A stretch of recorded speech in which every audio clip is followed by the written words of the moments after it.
माता की जय हिंद, वंदे मातरम। भारत माता की जय, भारत माता की, भारत माता की जय। मैं यूपी जौनपुर से आया हूं।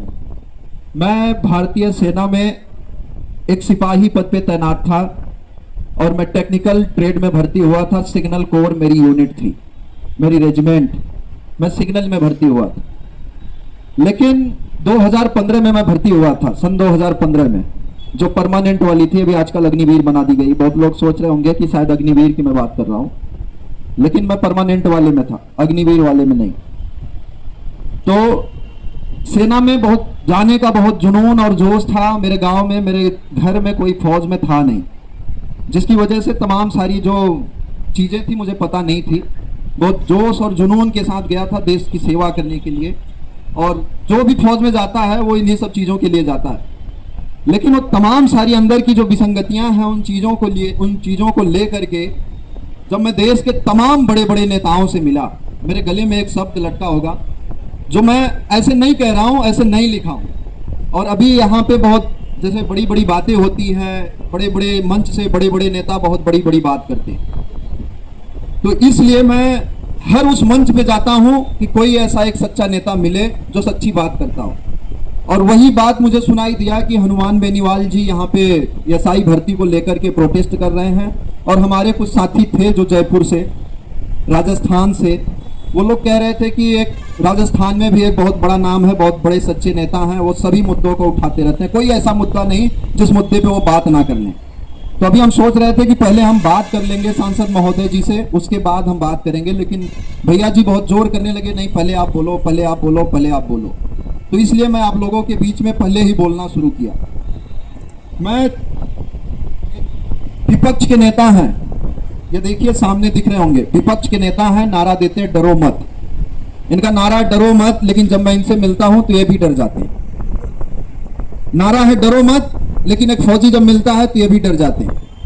देश के रक्षा मंत्री भी आपको दिख रहे होंगे इसमें, देश के रक्षा मंत्री हैं, लेकिन एक जवान से बात करने में, एक जवान की पीड़ा को सुनने में उनके पास भी हिम्मत नहीं होती है कि वो भी इस सच्चाई को सामने बात को रख दे, सिर्फ एक जांच कराने की बात। भाई हम देश की सेना में जाते हैं तो देश की हिफाजत के लिए जाते हैं, ना कि अधिकारियों के घरों में जाके उनके कुत्ते घुमाने जाते हैं, उनके बूट पॉलिश करने जाते हैं। इतनी सी बात कहने में, इतनी सी सच्चाई की जांच कराने में किसी की हिम्मत नहीं हो रही है, सभी लोग डर जा रहे हैं। बोला ये नेशनल सिक्योरिटी का मुद्दा है। आप ये बताइए कि अभी ऑपरेशन सिंदूर हुआ और सारा सब कुछ दिखा दिया गया, चौकी पोस्ट, वहां से जाकर के कैसे हमारी सेना क्या करती है, कौन से हथियार हैं, सब कुछ दिखा दिया गया। लेकिन अगर जवानों के दर्द को दिखाना हो तो बोला नेशनल सिक्योरिटी का मुद्दा है, इसलिए हम इस पे बात नहीं कर सकते। हम कुत्ते घुमा सकते हैं, हम बूट पॉलिश कर सकते हैं, हम अधिकारियों के, मैडमों के अंडरगारमेंट तक धुल सकते हैं ये वर्दी पहन करके। अगर हम इस सच्चाई की जांच कराने की बात कर दें तो बोला ये हम नहीं कर सकते, ये नेशनल सिक्योरिटी का इशू है। ठीक है, नेशनल सिक्योरिटी का इशू है तो अंदर खाने तो कम से कम जांच करा दो, मत इसको मीडिया में लाओ, अंदर खाने जांच करा दो। हम अगर ड्रेस पहन लें, हम फौजी हैं, अगर हम ड्रेस पहन लें तो हमारे ऊपर एफआईआर हो जाती है। लेकिन देश के प्रधानमंत्री जो कभी फौज में गए नहीं, ना फौज को देखे ना जाने, वो देश में पूरी वर्दी पहन करके ऑपरेशन सिंदूर का क्रेडिट ले रहे हैं, उनके ऊपर कोई एफआईआर नहीं हो सकती। और नाम क्या होता है कि एक देश है, एक कानून चल रहा है, एक संविधान है और एक कानून सभी के ऊपर चल रहा है। तो इतनी बड़ी बड़ी बातें की जाती हैं, इसलिए मैं हर नेता के पास जाता हूं और हर नेता के पास जाकर के, एक बहुत लंबी चौड़ी लिस्ट है, यही हिंदुस्तान है, यहाँ पे बहुत बड़े बड़े नेता पैदा हुए थे, भगत सिंह, चंद्रशेखर आजाद।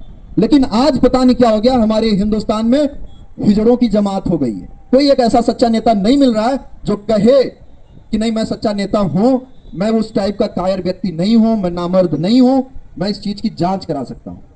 भगत सिंह की बात लोग करते हैं, लेकिन अगर जब मैं चला जाता हूं बोला लड़का है, लड़कपना बतिया रहा है। और वही 23 साल के भगत सिंह जो फांसी को चूम लिए थे, उस भगत सिंह की फोटो सभी के घरों में लगी होगी।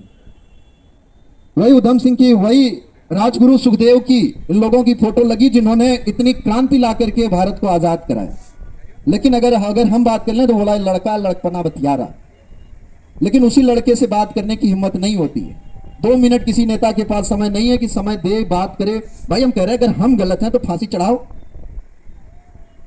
जांच कराने में क्या दिक्कत आ रही है? जांच कराओ। और हम ही नहीं कह रहे हैं, तमाम नेता कह रहे हैं। हम कह रहे हैं अग्निवीर पे आप देश का रक्षा मंत्री महोदय, देश के प्रधानमंत्री महोदय, देश के सुरक्षा सलाहकार, देश के जनरल महोदय, सीडीएस महोदय लाइव डिबेट करें। मैं बैठ करके बात करता हूं। जनरल महोदय नहीं बात करेंगे क्योंकि उन्हें जब रिटायर होंगे तो राज्यसभा जाना होगा या कोई और पद चाहिए, वो नहीं बात करेंगे। अफसरों का राशन बंद होता है कुछ दिन के लिए और 6 महीने साल भर जाते जाते बहाल हो जाता है, लेकिन हमें अग्निवीर बना दिया जाता है।